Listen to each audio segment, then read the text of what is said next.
الله. السلام عليكم ورحمة الله.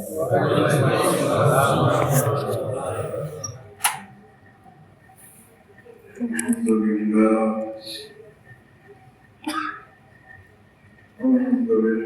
وكفى، والسلام على عباده الذين اصطفى. أما بعد، أعوذ بالله من الشيطان الرجيم. بسم الله الرحمن الرحيم. ليلة القدر خير من 1000 شهر. صدق الله العظيم. الحمد لله رب العالمين الحمد لله অনুগ্রহ করে আমাদেরকে রমজান মুবারকের রোজা রাখা, নামাজ আদায়, তারাবি পড়া, জুমার নামাজে আসার তৌফিক দিয়েছেন। আলহামদুলিল্লাহ।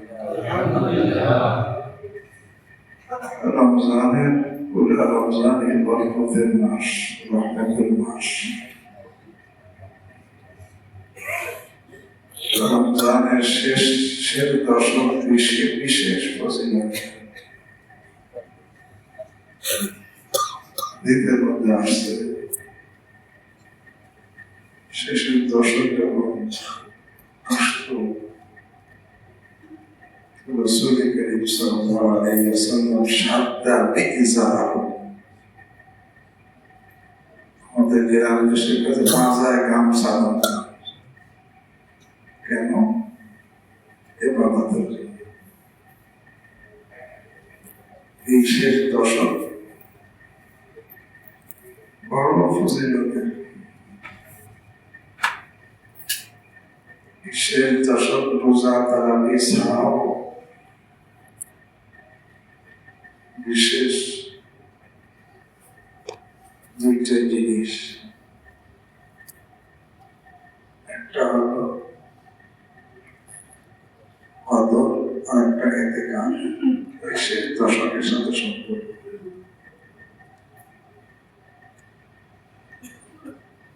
আর ইতিকাফ আসলে কদর পাওয়ার জন্যই।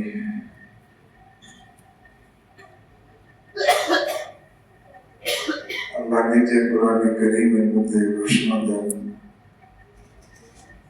লাইলাতুল কদরি খায়রুম মিন 1000 শাহর। কদরের রাত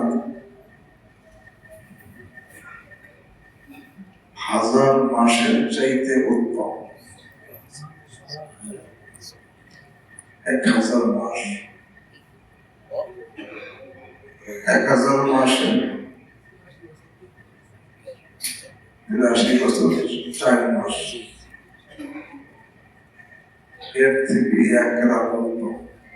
লাইলাতুল কদরি খায়রুম মিন 1000 শাহর।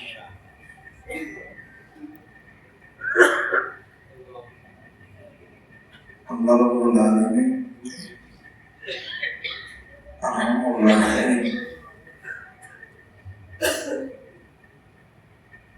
তার হাবিবের উম্মত আমরা, আমাদের হায়াত কম, কিন্তু এমন এমন সুযোগ দিয়েছেন যে পূর্বে যারা দীর্ঘ হায়াত ইবাদত করতে পারছে, তার চাইতে বেশি ইবাদত করার সুযোগ আল্লাহ উম্মতকে দান করছে। এই জন্য আল্লাহ রাসূল সাল্লাল্লাহু আলাইহি ওয়াসাল্লাম বলেন, নাহানুল আখিরুন আস-সাবিকুন। নাহানুল আখিরুন আসছি সকলের শেষে, যাবো থাকবো সকলের আগে। আসছি সকলের, থাকবো সকলের আখিরু মাসাল। সেই জন্য আল্লাহ এই কদরের সুযোগ দিছে। কদর কদর কাকে বলে? কদরকে কদর কেন বলা? কদর শব্দের আবিধানিক অর্থ একটা ভাগ্য। আমরা বলি অলকাদির খাইরিহি ওয়া শাররিহি, এ কদর মানে আবার কদর মানে সম্মান। কদর মানে কি? ওমা কাদারুল্লাহ হাক্কা কদরিহি। লোকেরা আল্লাহ যেমন সম্মান করা দরকার তেমন সম্মান করে না। আবার কদর মানে সংকীর্ণ হওয়া। আল্লাহ ইয়াবসুতুর রিজকা লিমান ইয়াশাউ ওয়া ইয়াকদির। আল্লাহ যার জন্য চান তার রিজিককে সংকীর্ণ করে দেন। এই যে জিরান হাজার মাসের চাইতে উত্তম, একে আল্লাহ কদর নামে কেন নামকরণ করছে? একটা তো এটা ভাগ্যের রজনী বলা যায়। কিভাবে? আল্লাহ আরশে সৈয়দ মাহমুদ বাগদাদি সাহেব তাফসীরুল মানি এটাকে ভাগ্যের রজনী কিভাবে বলা যায় বয়ান করেছেন। আমাদের প্রত্যেকটা মানুষের ভাগ্য আল্লাহ নির্ধারণ করছেন, রোজে আজাল বলা হয়। আমার আপনার বরং আসমান জমিন সৃষ্টির 50,000 বছর আগে এই ভাগ্য নির্ধারণ করছে। এই ভাগ্য নির্ধারণকে আরবিতে বলা হয় তাইনে মাকাদির, ভাগ্য নির্ধারণ। এই ভাগ্য তো সেই যেখানে নির্ধারণ করে রাখছেন আল্লাহ বলার রোজে আজালে, এই ভাগ্যটা প্রতি বছর সবে বরাতে ফেরেশতাদের সামনে লৌহে মাহফুজের মধ্যে এই ভাগ্যকে প্রকাশ করা হয়। একে বলা ইজহারে মাকাদির। লৌহে মাহফুজে প্রকাশ করে দেওয়া হয় এক বছর। আর কদরের রাজ্যে এই প্রত্যেকের ভাগ্য লিপি আমাদের প্রত্যেকের সাথে সহযোগিতার জন্য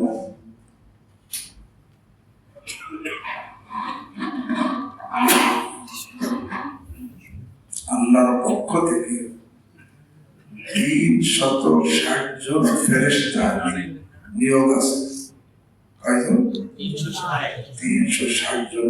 হাদিসের ব্যাখ্যার মধ্যে আছে 360 জন ফেরেশতা, প্রত্যেক জোড়ার মধ্যে এক এক ফেরেশতা। এরা সহযোগী ফেরেশতা। এদের কাজ হলো আমাকে আপনাকে সব প্রত্যেকের সাথে আছে 360 জন করে সহযোগিতা করার জন্য। কেন?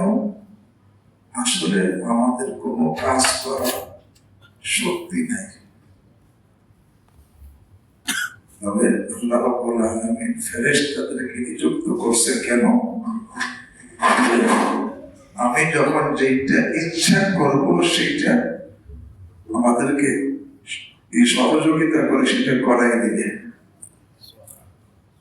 এরা যদি সহযোগিতা না করে তাহলে আমার অঙ্গ অচল। এখন অনেকে বলে যে হাত এবং অচল হয়ে গেছে, অবশ হয়ে গেছে, মানে কি ফেরেশতা সহযোগিতা ছেড়ে গেছে। এই যে এখন আমি মুখ পাকাইতে পারতেছি ইচ্ছা করার সাথে সাথে ফেরেশতা সহযোগিতা করতেছে। ফেরেশতাকে আমরা নিযুক্ত করে রাখছি, পা ফেলতে পারতেছি, হাতে ধরতে পারতেছি, জবানটা বলতে পারতেছি, কানতে শুনতে পারতেছি। এখানে প্রত্যেকে কি করে? ফেরেশতারা কি করে? যে কোনো কাজ, ভালো মন্দ কাজ, এই সহযোগিতার জন্য আল্লাহ ফেরেশতা নিযুক্ত করছেন।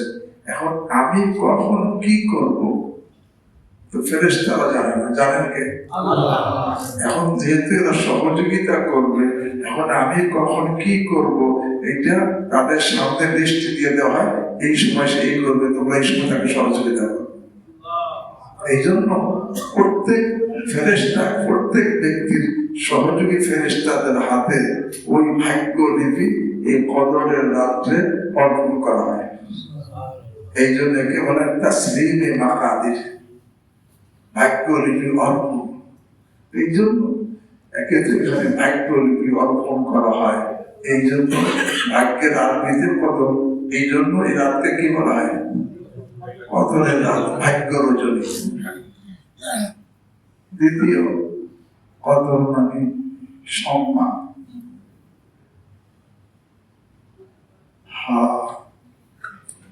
আমি আপনি গুনাহ করে আমার আপনার সম্মানকে নষ্ট করে ফেলি, ইজ্জত সব শেষ হয়ে যায় গুনাহের কারণে। কিন্তু এই রাত্রে এই গুনাহগার বান্দা যখন আল্লাহর দরবারে কান্না শুরু করে, আল্লাহ রাব্বুল আলামিন তাদের সমস্ত গুনাহকে মাফ করে দিয়ে আল্লাহু আকবার সম্মানী বানাই দেন। গুনাহ মাফ করলে সে তাদের সে ইজ্জত আর নষ্ট হয় না, সে সম্মানী হয়ে যায়। এই রাত্রে গুনাহগারকে আল্লাহ মাফ করে দিয়ে সম্মানী বানান। এই জন্য এই রাতের নাম কি? কদরের রাত। কেমন সম্মানী বানান?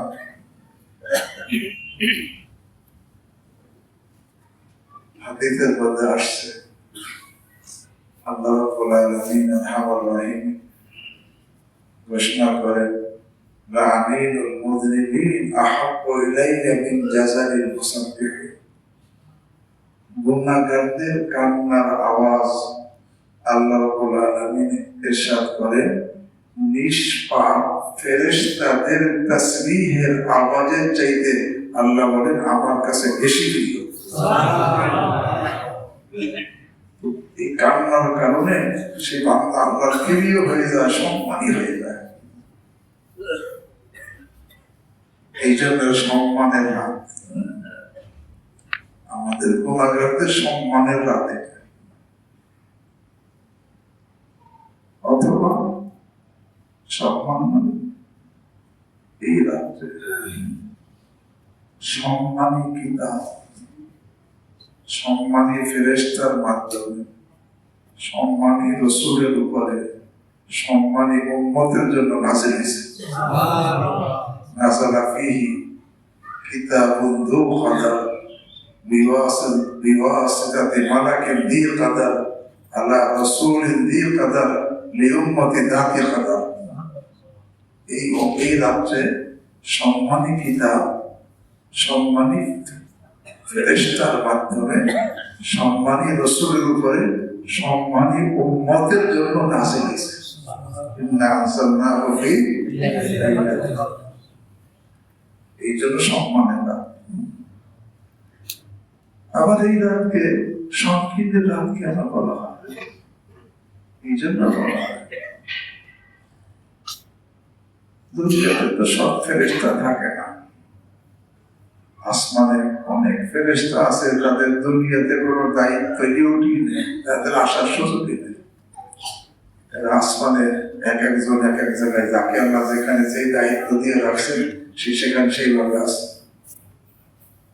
কিন্তু ফেরেশতাদের জগতে যখন আল্লাহর এই ঘোষণা পড়ছে, আল্লাহ বলছেন, লাআনিনুল মুযনিবিন আহাব্বু ইলাইয়া মিন জাযালিল মুসাব্বিহিন। আল্লাহ গুনাহগারদের, আল্লাহ বলেন, যারা শোনো, গুনাহগারদের কান্নার আওয়াজ তোমরা নিষ্পাপ ফেরেশতাদের তাসবিহের আওয়াজের চাইতে আমার কাছে বেশি প্রিয়। এই ঘোষণা যখন আল্লাহ দিচ্ছে, ফেরেশতারা শুনছে, এখন ফেরেশতারা আল্লাহর কাছে বায়না দিয়েছে, আল্লাহ তোমার বান্দারা যাদের কান্না তোমাদের কাছে আমাদের তাসবিহের চাইতে, তাসবিহের আওয়াজের চাইতে বেশি প্রিয়, সেই বান্দারা এই রাত্রে কাঁদবে, আমরা তাদের কান্না দেখতে যাব, আমাদের আশার অনুমতি দাও। তখন আল্লাহ রাব্বুল আলামিন ফেরেশতাদেরকে দুনিয়াতে অবতরণ অনুমতি দেন। তানাজ্জালুল মালাইকাতু ওয়ার রূহু ফিহা বিইذনি রাব্বিহিম। অনুমতি দিলে এরা সকলে সব ফেরেশতা চলে আসে।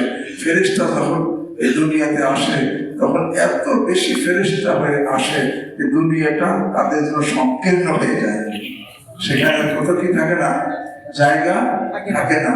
এই জন্য সংকীর্ণেরা এই যে কদরের রাত, লাইলাতুল কদরি খায়রুম মিন আলফি শাহর, যে কদরের রাত আরে হাজার মাসের থেকে উত্তম, সেই মা এই সামনের দশকের বেজোড় তারিখের মধ্যে 21, 23, 25, 27, 29 আমরা শুধু 27 বানাইছি, এটাকে গ্যারান্টি দিয়ে বলা যাবে না। একবার এক রমজানে, সবসময় এক রমজানের কত কম তারিখে আল্লাহ রাব্বুল আলামিন তার হাবিবকে জানাইছেন এই রমজানের অমুক তারিখে কি হবে। এখন সেই নির্দিষ্ট দিনটা জানানোর জন্য আল্লাহ রাসূল বের হইছে। জানার পরে বেরোর পর দেখেন দুই সাহাবী, একজন আব্দুল্লাহ ইবনে আবি হাদরাত আসলামী আর একজন কাব ইবনে মালিক, এরা দুইজন ঝগড়া করতেছে। কি ঝগড়া? কাব ইবনে মালিক রাদিয়াল্লাহু তাআলা আনহু তিনি আব্দুল্লাহ ইবনে আবি হাদরাত আসলামী তার কাছে কিছু ঋণ দিছে, সে ঋণ পাওনাদার। কাব ইবনে মালিক হলো পাওনাদার আর আব্দুল্লাহ ইবনে আবি হাদরাত আসলামী তিনি হলো ঋণী। এখন কাব ইবনে মালিক বলতেছে আমার পাওনা এখন দেওয়া, আমার তো এখন দেওয়ার সামর্থ্য নাই, এই নিয়ে ঝগড়া। পাওনাদার চাইতেছে আর যে ঋণী তিনি বলছে আমার এখন দেওয়ার কি নাই, এই দিয়ে ঝগড়া হইতেছে। তখন আল্লাহ রাসূল সাল্লাল্লাহু আলাইহি ওয়াসাল্লাম এই কাব ইবনে মালিককে বলে, কাব তুমি যত পাওনাদার অর্ধেক মাফ করে দাও। অর্ধেক বলে ইয়া রাসূলুল্লাহ অর্ধেক মাফ করে দিলেন। তখন বললেন হে আব্দুল্লাহ ইবনে আবি হাদরাত আসলামী, আরে তুমি এখন বাকি অর্ধেক পরিশোধ করে দাও, ঠিক আছে আমি দিতেছি। এখন এই যে ঝগড়া মিটেছে, সেটা পরে কাজে শোনো, আমি তো নির্দিষ্ট তারিখ বলার জন্য আসছিলাম, এখন এই তো আপনার ঝগড়া মিটিয়ে গিয়ে সেই তারিখ আমি ভুলে গেছি। ঝগড়া এমন জিনিস, ঝগড়া এই ঝগড়া কিন্তু স্বামী স্ত্রীর মধ্যে হইতেছে, তাই না? রমজান মাসও ঝগড়া হইতেছে। এই ঝগড়া এমন জিনিস যে আল্লাহ রাসূল সাল্লাল্লাহু আলাইহি ওয়াসাল্লাম সেই ওই বছরের কদরের নির্দিষ্ট তারিখ জানানোর জন্য আসছেন উদ্দেশ্য করে, কিন্তু ঝগড়া দেখে সেটা মীমাংসা করতে করতে পরে ওই তারিখই বেড়ে গেছে। পরে বছর চলো বলছি এর মধ্যে ভালাই আছে, কিন্তু যে ঝগড়া একটা খারাপ জিনিস।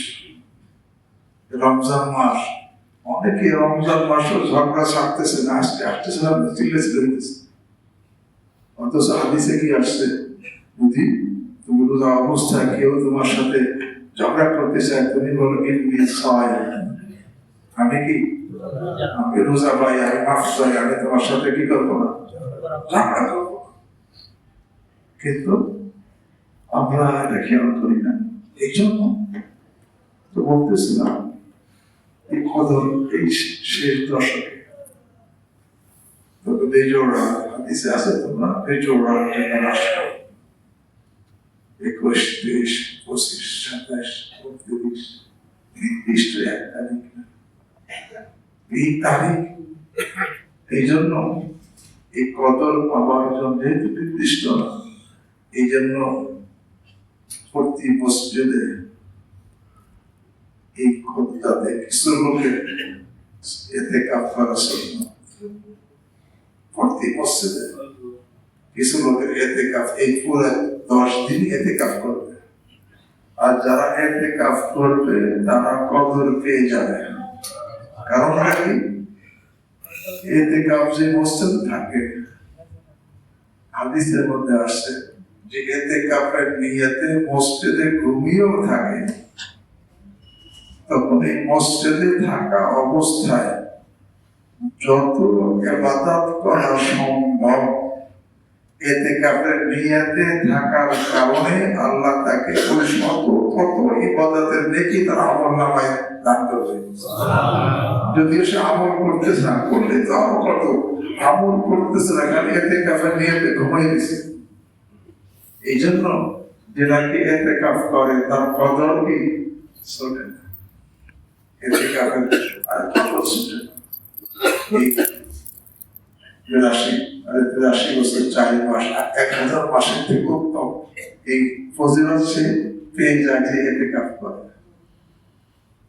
আল্লাহ এই মাসে এই কদরের রাত্রে কদর পাওয়ার জন্য যারা তো এতে কাপ করবে, কিছু লোকে তো করতে হবে, না হলে যদি কোন মসজিদে একজন এতে কাপকারী না থাকে, এতে কাপ না করার বহুসব পুরা মহল্লাবাসীর উপর।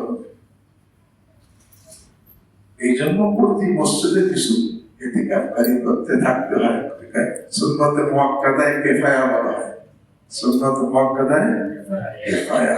কিছু লোকের কমপক্ষে থাকলে সবাই এরকম ভাবে এই দায় মুক্ত হয়ে যাবে, কিন্তু ফজিলত তো তারাই পাবে যারা এতে কাপ করবে। এবার এই যে এক রাত যদি 1000 মাসের থেকে উত্তম হয়, এক মাসে কয়দিন? 30 দিনের রাত কয়টা আর দিন কয়টা? 30টা। 30, 60। তবে 1000 মাসে মানে 60,000 গুণ হইল। 1000 মাসে 60,000 গুণ, অর্থাৎ এই রাতের ইবাদত 60,000 গুণ বেশি ফজিলত আল্লাহ তাকে দান করবে। এই জন্য ইতিকাফের আল্লাহ যাদেরকে তৌফিক দেয় এরকম ভাবে ইতিকাফ করে, ইতিকাফ আছে। আমরা তো সবাই তো লাভ তালাশ করি, দুনিয়ার লাভ। আমার গ্রামের এক লোক এই বছর সে মারা গেছে, কয়েক বছর আগে।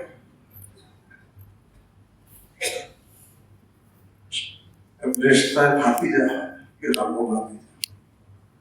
আমি বললাম কাকা কি করে আমি বর্ষি পাই, বর্ষি নদীতে রাত্রে। কেন? গোয়াল মাছ ধরার জন্য। বলে কোন সময়? ঈশার নামাজ পড়ে বসি আর ফজরে আযান দিলে আসি। এই সারা রাত কোথায়? কেন? গোয়াল মাছের আশা। আমি কয়েকদিন ধরে পাইছেন, আজকে 18 রাত পাইছি। পাইছেন এখনো পাইনি, এখনো আশায় 18 রাত নদীর ঘাটে, নদীর পাড়ে বসা এক সারা রাত। সে তো গোয়াল মাসের আশা তার মধ্যে লোক, কিন্তু আমার কাছে কদরের লোক নেই, কদর ছেড়ে যেতেছে। এই জন্য ভাই, একে তো যাদেরকে আল্লাহ তৌফিক দেন তারা পুরা 10 দিন ইতিকাফ করুন। তবে ইতিকাফ করে ইতিকাফে বসে শুধু ওযু ইস্তেজা প্রয়োজন ছাড়া বের হইলে কিন্তু এতেকাফ কি হয়? ওযু ইস্তেজা প্রয়োজন ছাড়া বের হইলে এতেকাফ ভেঙে যায়। এই জন্য খেয়াল রাখা, এতেকাফ যারা 10 দিনের সুন্নত রাখবে, তবে এই 10 দিন অনেক জায়গা আছে শুনছি লোক ভাড়া করে এতেকাফ করায়। এবার ইবাদত তো কি হয় না, এবার মজুরি দিয়া মজদুর দ্বারা কি করা হয় না, এতেকাফ।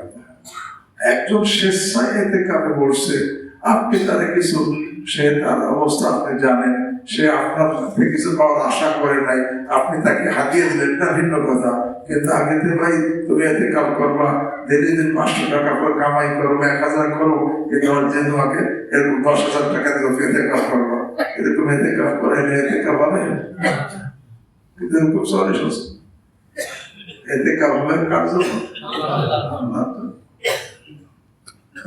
যাদেরকে আল্লাহ তৌফিক দেন পুরো সময় থেকে 10 দিন এতেকাফ করবো, এবং তোমার দিন একজনই করতে হবে। অনেক জায়গা আছে শুনছি 3 দিন করে 10 দিন করে, 3 দিন আমি থাকবো, বাকি 3 দিন তুমি, বাকি দিলে হবে না। এতেকাফ যে শুরু করবে 10 দিনই করতে হবে। তবে আমরা সুবিধা তালাশ করি। যদি আমি পুরা 10 দিন এতেকাফ করতে না করতে পারি, যে না নফল এতেকাফ, আমি রাত্রেবেলা মসজিদে এতেকাফে নিয়ে থাকি, দিনে আমার ব্যবসা বাণিজ্য আছে, কিন্তু রাত্রে কই থাকবো, ওই নফল এতেকাফে নিয়ে দেয়। তাতেও তো রাত্রেবেলা যখন আমি নফল এতেকাফে নিয়ে থাকবো, ইনশাআল্লাহ আমিও কদর পেয়ে যাব। আমি 10 দিন থাকি নাই, শুধু রাত্রে কি করবো, এতেকাফ করবো। এই এতেকাফে নিয়ে মসজিদ থাকলাম, তাহলে কিন্তু নফল এতেকাফ, আমার সংসারও চললো এবং ব্যবসা বাণিজ্য চললো। আর সন্ধ্যায় এসে মসজিদে এতেকাফে নিয়ে বসলাম, আর ফজর পড়ে চলে গেলাম, তাহলে আমিও এই এতেকাফের কি পাবো, অর্থের কদর পেয়ে যাব। আরো সংক্ষেপে বলি, পুরো 10 দিন না হয় তো বেজোর যে রাতগুলো আছে, সেই বেজোর রাতগুলো আমি রাত্রে নফল এতেকাফ করি, বোঝেন নাই? হ্যাঁ, বেজোর রাতগুলো যেরকম 21 রাত, 20 দিবাগত রাত, 21 রাত, 23 রাত, 25 রাত, 27 রাত, 29 রাত, তাতেও তো হাদিসে এই বেজোর রাত্রের মধ্যে কদর তালাশের হুকুম আসছে। তাতে বেজোর রাতগুলো যদি কি করি, এখানে এতেকাফ করি, তাতেও আশা করি ইনশাআল্লাহ আমি কদর কি। তবে এই আমার এতেকাফ কিন্তু নফল, এটা কিন্তু কি আমার ওই সুন্নত এতেকাফ হবে না তারা। আর বিশেষভাবে হাদিস এটাও আছে, যদি কোনো ব্যক্তি ঈশার নামাজ জামাতে পড়ছে, ফজর জামাতে পড়ছে, জামাত ছোটে নেয়, সে সারা রাত ইবাদতের নেকি আল্লাহ তাকে দান করে। কমপক্ষে আমি এটা তো করতে পারি যে আমার ঈশা এবং ফজর জামাত যেন না চলে। আল্লাহ আমাদেরকে তৌফিক দান করেন শেষ দশক নিকট করতে। এই আল্লাহ আমাদেরকে এই দশকের যে কদর, আল্লাহ আমাদের প্রত্যেককে কদর নসিব করে এবং কদরের হক আদায় করে। তবে কদরের রাত্রে বিশেষ কোন ইবাদত, নির্দিষ্ট ইবাদত নাই। ওরা অনেক মকসুদের মুমিনের মধ্যে আছে, ওইরকম নাফিল খালাকের মধ্যে আছে। এই যে নিয়মগুলো লেখা আছে, এগুলো কোনো মজবুত কোনো দলিল নাই। এমনি রাত্রে জাগরণ করা, আমি নামাজ পড়লাম, তেলাওয়াত করলাম, দোয়া করলাম, দুরূদ পড়লাম, ইস্তিগফার পড়লাম, মোট কথা কোরআন তেলাওয়াত করলাম, এরকম সালাতুত তাসবিহ পড়লাম, সালাতুত তাওবা পড়লাম, হ্যাঁ, এরকম ভাবে আমলের মধ্যে কাটাবো। আমি যে কোনো ভাবে, হ্যাঁ, এরকম ভাবে যে কোনো আমল, কিন্তু নির্দিষ্ট যে 12 রাকাত, প্রথম রাকাত এই সূরা, দ্বিতীয় রাকাত এই সূরা, এতবার এই সূরা, এই যে কথাগুলো আছে, এই দলিল হাদিসে আছে সহিহ হাদিস যে রাত্রে মাকাম লাইলাতুল কদর, রাত্রে ইবাদতের জন্য জাগবে, কিন্তু নির্দিষ্ট যে তরিকা এটা কোনো দলিল না। আল্লাহ আমাদেরকে সুন্নাত তরিকায় এই কদরের ফজিলত অর্জনের তৌফিক দান করেন এবং এই রমজানেই আল্লাহ আমাদেরকে আল্লাহ তার প্রিয় বলতেছি যে হতে পারে কি আমার জীবনের শেষ রমজান, এই রমজান যেন আল্লাহ আকবার আমার আল্লাহর ওলি হওয়ার জন্য আল্লাহ ওসিলা বানাই দেন। আল্লাহ আমাদের সকলকে তার বন্ধু আর ওলি হয়ে দুনিয়াতে যাওয়ার তৌফিক দান করেন। ভাই এখানে মসজিদের নির্মাণ কাজ চলতেছে, এই জন্য এখানে কিছু এই দানের কথা আমাদের ইমাম সাহেব বলতেছে, আমরা সেটা শুনি এবং সব